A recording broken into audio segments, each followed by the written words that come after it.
अस्सलाम वालेकुम रहमतुल्लाहि व बरकातुहू। मोहम्मद रमज़ान डेरा गाजी खान से सवाल कर रहे हैं कि मुफ्ती साहब बताएं कि जिन बर्तनों में हम रात को खाना खाते हैं क्या उनको रात को धोना ज़रूरी है।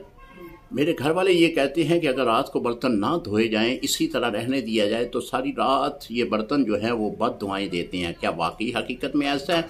जी मोहम्मद रमज़ान भाई, जिन बर्तनों में आपने खाना खाया है अगर उनमें खाना बाकी है तो रवायात में ये आता है कि उसको ढाँप दिया जाए, यानी रात को अपने जो खाना बचे है उसको बर्तनों समेत ढाँप दें, सुबह जो है उसको इस्तेमाल करके धो लें।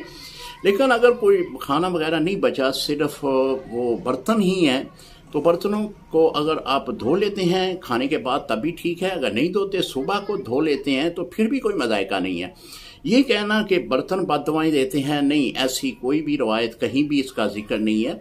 लिहाजा ये ज़रूर है कि कोई मेहमान आएगा तो वो बर्तन इस तरह के जो धोए हुए नहीं होंगे वो एक महसूस करेगा कि इनके घर में सफाई का एहतमाम नहीं है, तो लिहाजा बेहतर तो यही है कि उसको भी रात को धो लिया जाए।